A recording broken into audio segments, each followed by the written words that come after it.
ابن زیاد آپ بگولا ہو گیا. اس نے کہا انہیں لے جاؤ اور لے جا کر کے مار دو. امام مسلم بن عقیل رضی اللہ تبارک و تعالیٰ کو شہید کیا گیا اور آپ کے لاش مبارک کو اوپر سے پھینک دیا گیا.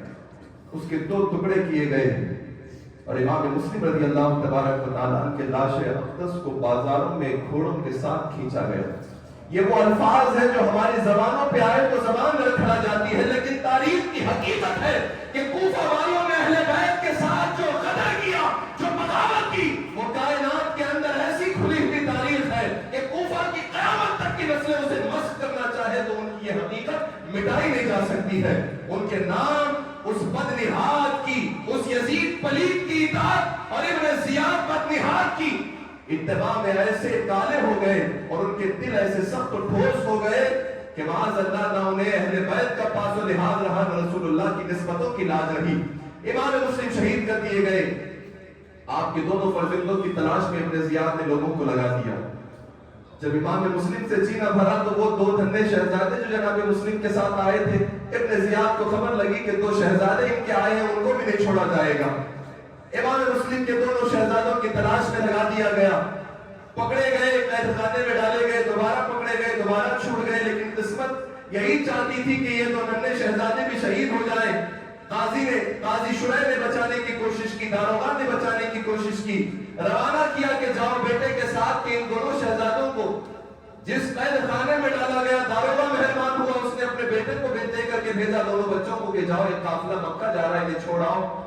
لیکن وہ لوگ، قافلہ گزر چکا تھا، بیٹا لے کر کے گیا، بس دھول نظر آئی تھی. دونوں ننھے جانوں کو بیچ صحرا میں چھوڑ دیا اور کہا دیکھو سامنے ادھر تو بات نظر آ رہی ہے، تھوڑا چلو گے تو وہ لوگ تمہیں مل جائیں گے. اللہ اکبر. آپ اپنے بچوں سے کتنا پیار کرتے ہیں، لیکن ایک طرف رسول اللہ کے گھر کے بچے ہیں. رات کے اندھیرے میں تنہا 2 خوبصورت جانے کے جن کے چہروں کو دیکھے تو چاند اپنا صدقہ اتار دے. وہ حسین چہرے بیچ صحرا میں اندھیرے میں تنہا 2 بھائی ایک دوسرے کی باہوں میں باہر ڈالے چل رہے ہیں. لیکن قسمت کی یاوری دیکھو کہ جہاں سے چلے تھے پھر وہیں آ کے ٹھہر گئے. تو بڑے بھائی نے کہا کہ بھائی لگتا ہے ہماری قسمت ہمارے سے وفادار نہیں ہے، اب ہمیں بھی اپنے والد ماجد کے پاس جانے کا شاید وقت قریب آ رہا ہے. اسی کشمکش میں عالم کے تھے کہ ایک عورت جو وہاں قریب میں تھی وہ اپنے گھر لے آئی. وہ خادمہ تھی ایک عورت کی، تو اس نے لا کر کہا کہ یہ 2 ننھے شہزادے اپنا پتہ ایسے بتاتے ہیں. وہ اہل بیت کی بڑی محب تھی، اس چاہنے والی تھی، اس نے حفاظت کیا. لیکن شوہر تھا بڑا بدنہاد اور مالداری کا ہوس کا پجاری. جب اسے خبر لگی کہ میرے ہی گھر میں 2 شہزادے موجود ہیں کہ جن کے اوپر وقت کی بڑی قیمت لگی ہوئی ہے کہ اگر کوئی انہیں لا کر دربار ابن زیاد میں بھیج دے گا تو اسے اتنا مال دیا جائے گا کہ اس کی زندگی کے لیے کافی ہوگا. دل میں مال کی ہوس تھی. چھوٹے چھوٹے شہزادوں کو پکڑا، گھسیٹتے ہوئے نہر فرات کے قریب لے گیا اور نہر فرات کے قریب لے جا کر کے گھر سے لے کر نہر فرات تک بیوی کئی مرتبہ روکتی رہی، لیکن اس نے کبھی ہاتھ سے مارا، کبھی اپنے پاس موجود اسلحے سے مارا، حتیٰ کہ بیوی کو زخمی کر دیا.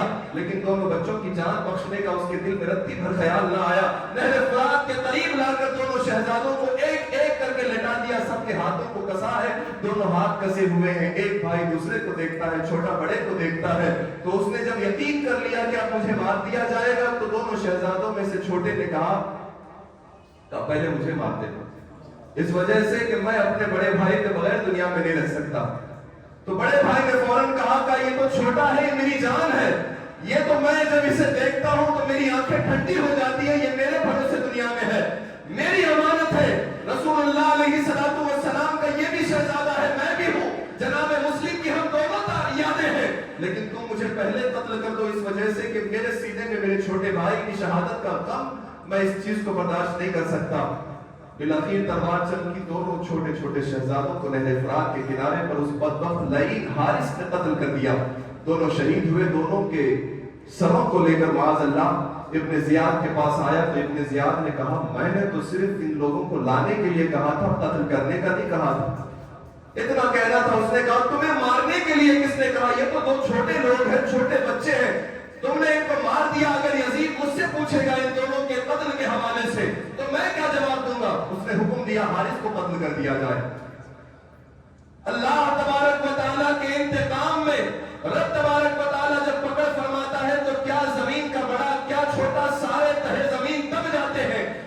جیسے کہ اللہ کی پکڑ کے آگے کسی کا زور نہیں ہے. قرآن میں اللہ نے فرمایا ان بطش ربک لشدید، اے لوگوں اللہ جب پکڑتا ہے تو بڑے بڑے لوگ اس کی پکڑ سے بچ نہیں، بڑے بڑے لوگ اس کی پکڑ سے بچ نہیں پاتے اور اپنے دامن کو چھڑا نہیں پائیں گے. حارث خوشی میں آیا تھا کہ انعام دنیا کا ملے گا، ذلیل ہو کر کے دربار سے قتل ہو کر کے چلا گیا. اب نہ اس کے پاس دنیا رہی نہ آخرت رہی، کیونکہ آخرت میں تو یہی اہل بیت بچانے والے تھے. جب دنیا میں انہوں نے شہزادوں کو قتل کر دیا تو اب حضور اسے شفاعت کیسے دیں گے؟ شفاعت بھی تو اس کو ملے گی جو رسول اللہ کے گھر والوں کا وفادار ہوگا. غداران اہل بیت اور غداران خانوادہ مصطفیٰ کو نہ شفاعت ملے گی نہ شفاعت کی بوباس ملے گی، وہ جہنم میں جلیں گے اور دیر جلیں گے. یہ رسول اللہ علیہ السلام کے شہزادوں کا قتل اپنے کاندھوں پر اٹھائے ہوئے حارث گیا تھا سوچے انعام میں، لیکن خواہ و خاص دنیا کی ذلت اور آخرت کی ذلت لے کر دنیا سے چلا گیا. حضران گرامی تو دھنے شہزادے شہید ہو گئے. جناب مسلم کا لکھا ہوا خط جناب حسین ابن علی کے پاس پہنچا. جناب مولا کائنات کے شہزادے شیر خدا کے شیر حسین ابن علی قافلہ اپنا روانہ کر چکے ہیں اب مکہ المکرمہ کی سرزمین سے. لوگ بارہا آ کر کہتے رہے، ابن زبیر نے آ کر سمجھایا کہ حضور ٹھہرے رہیں، ابن عباس نے کہا ٹھہرے رہیں، جناب ابو واقد لیثی نے کہا آپ ٹھہرے رہیں، اجلہ صحابہ ابو سعید خدری نے کہا آپ مکہ میں ٹھہرے رہیں، خود حاکم مکہ عمرو نے آ کر کہا کہ آپ ٹھہرے رہیں، اس کے بھائیوں نے کہا آپ مکہ میں ٹھہرے رہیں. لیکن سب کو ٹال کر حسینی قافلہ اس خط کے بھروسے جو مسلم بن عقیل نے لکھا تھا اپنا قافلہ آگے بڑھا چکے. جناب مسلم رضی اللہ تبارک و تعالیٰ شہید در کوفہ میں شہزادگان شہید، جناب مسلم کی حمایتیوں کو شہید کر دیا گیا، حانی کو برسر بازار شہید کر دیا گیا جن کے گھر امام مسلم ٹھہرے ہوئے تھے. قافلہ روانہ ہوا. جناب حسین ابن علی رضی اللہ تبارک و تعالیٰ عنہ کا 82 لوگ 91 لوگ یا 92 لوگوں کی مختصر تعداد اس قافلے میں ہے. 82 لوگ یا 92 لوگوں میں 72 مرد ہیں اور باقی اہل بیت کی بیویاں، اہل بیت کے خانوادے کی بیویاں اور دوسروں کی ازواج ہیں، بیویاں ہیں، ان کے ننھے نو شیرخوار چھوٹے چھوٹے بچے ہیں. یہ 72 نفوس قدسیہ کا قافلہ جس میں چلتے چلتے کچھ لوگ ایڈ ہوئے، کچھ لوگ چھوٹ گئے. امام حسین ابن علی رضی اللہ تبارک و تعالیٰ مکہ المکرمہ کی سرزمین سے چل پڑے ہیں. جب نکلے تھے مدینہ سے تو 4 شعبان کی تاریخ تھی. مکہ چھوڑ رہے ہیں تو حج کے دن ہے. رسول پاک علیہ السلام کا یہ شہزادہ قافلہ لے کر آگے بڑھتا رہا. راستے میں ایک شاعر سے ملاقات ہوئی، کوفہ کے حالات موٹے موٹے طور پر معلومات. اس کے بعد ایک اور صاحب ملے، انہوں نے بتایا کہ کوفہ والوں کی طرف اگر آپ قصد کر رہے ہیں تو حضور آپ کو آپ کی حرمت، آپ کے نانا کی حرمت کا واسطہ ہے، کوفہ مت جائیے. لیکن جس نے بھی یہ مشورہ دیا کوفہ مت جائیے، امام حسین کا ایک ہی جواب تھا. انہوں نے بلایا ہے، اگر روز قیامت اللہ مجھ سے پوچھے گا کہ اے حسین امت تیرے انتظار میں، تیری امامت میں تیرے پیچھے ٹھہرنے کے لیے تیار تھی تو میں کیا جواب دوں گا؟ یہ ایک امام حسین ابن علی کے سینے میں سوال کہ اللہ مجھ سے پوچھے گا تو میں رسول اللہ کا نواسا ہونے کے بعد کیا اللہ کے حضور جواب پیش کر سکوں گا؟ امام حسین رضی اللہ تبارک و تعالیٰ نے قافلے کو نکالا. چھوٹے چھوٹے بچے امام حسین کے گھر کے اس کے اندر موجود ہیں. 3 شہزادے تو سگے امام حسین رضی اللہ تعالیٰ کے علی اوسط موجود ہیں جنہیں زین العابدین کہا جاتا ہے، جو شدید بیماری میں ہیں. علی اکبر موجود ہیں جو 18 سال کے جوان ہیں. جناب علی اصغر موجود ہیں جو 6 ماہ کے شیرخوار بچے ہیں. امام حسن کے 4 شہزادے موجود ہیں. جناب مولا کائنات کے 5 بیٹے موجود ہیں. ازواج مطہرات یعنی حضرت امام حسین کی بیویوں میں سے 2 بیویاں موجود ہیں. دیگر ساتھی، یہ قافلہ، قافلہ حسینی، قافلہ وفا، قافلہ صبر و رضا جب چل پڑا ہے مکہ المکرمہ کی سرزمین سے. راستے میں زہیر نے ملاقات کی، پہلے آمادہ نہیں تھے لیکن پتہ نہیں وہ راز و نیاز کی کیا باتیں کان میں حضرت زہیر سے جناب مولا کائنات کے فرزند بطول کی آنکھوں کے تارے حسین ابن علی نے اپنے لبوں کو کھول کر کہا ہوگا. جو آدمی حسین ابن علی کی بات سننے کے لیے تیار نہیں تھا وہ جا کر کے خیمہ کھول کر جو حج کر کے واپس جا رہا تھا اور اسے معلوم بھی تھا کہ میں نے تازہ تازہ شادی کی ہے، یہ دلہن بھی تازہ ہے، لیکن جب حسین ابن علی کے 2 لفظ کان میں پڑے تو خیمے میں جا کر کہتا ہے کہ میں نے تجھے طلاق دی تھی، تو تیرے راستے چلا. تو تیرے راستے چل بس، اور اب مجھے آزاد چھوڑ دے، میں حسین ابن علی کے ساتھ جاؤں گا، اب میری جان میری نہیں حسین کے قدموں میں مارنے کے لیے رکھی ہوئی ہے۔ وہ امام حسین رضی اللہ تعالیٰ کے لب کھلے، اور کیوں نہ ہو یہ زبان میں تاثیر کہ جن کے نانا جب گفتگو کرتے تھے تو آسمان و زمین کے ملائکہ ٹھہر کے سنتے تھے، تو جب نواسوں کے اندر یہ تاثیر تھی تو سنو میرے آقا امام حسین رضی اللہ تعالیٰ کا قافلہ آگے بڑھا، یہاں تک کہ ایک مقام پر آپ نے ایک اپنا قاصد بھی بھیجا جناب قیس کہ وہ جا کر کے کوفہ کو دیکھیں، لیکن کوفہ جب وہ پہنچے تو ابن زیاد کے سپاہیوں نے انہیں گرفتار کر کے ابن زیاد کے پاس پہنچایا، اور ابن زیاد کے طرف سے جناب قیس جو ساتھی تھے امام حسین کے، ان سے مطالبہ کیا گیا کہ ہم آپ کو چھوڑ دیں گے، بس آپ ایک کام کیجئے، گورنر ہاؤس پہ چڑھیے، پورے کوفہ کے لوگوں کو اکٹھا کیا جائے گا، آپ امام حسین کے انجام کے بارے میں بتائیے اور ان کے اوپر لعن طعن کیجئے کہ وہ غلط راستے پر ہے، معاذ اللہ، آپ یہ کہیے، اور یزید کی طرف حمایت کا اعلان کیجئے، کہیے میرا سپورٹ بھی یزید کو ہے، میں بھی یزید کے ساتھ ہوں، بس ہم آپ کی جان بخش دیں گے۔ جناب قیس نے کہا ٹھیک ہے، مجھے چڑھاؤ۔ حضرت امام حسین کے اس حسینی شہ سوار نے گورنر ہاؤس پر چڑھ کر اللہ کی تعریف کی، حمد و ثناء کے بعد رسول اللہ پر درود بھیجنے کے بعد کہا کہ سنو اے کوفہ والو، اس وقت پوری روئے زمین پر مشرق سے لے کر مغرب تک، شمال سے لے کر جنوب تک جناب حسین ابن علی سے اچھا اور پاکیزہ آدمی کوئی نہیں ہے، اور سنو میرا اعلان، میں قیس حسینی ہوں اور امام حسین کا ساتھی ہوں، یہ میرا اعلان سنو، جان جاتی ہے تو جائے، لیکن میری زبان پہ یہی نعرہ ہے، نہ حسین جیسا اس وقت پوری زمین میں کوئی ہے، نہ ان کی ماں جیسا کوئی ہے، نہ ان کے باپ جیسا کوئی ہے، نہ ان کے نانا جیسا کوئی نانا ہے، نہ ان کی نانی جیسی کسی کی نانی ہے، اور یاد رکھو یہ مردود ابن زیاد بدنہاد مجھ سے کہتا ہے کہ میں یزید کی تعریفیں کروں، میرا اعلان یہ ہے کہ میں حسینی تھا، میں حسینی ہوں، اور میں اپنی جان اسی پر دے دوں گا کہ میرا خلیفہ امام حسین ابن علی۔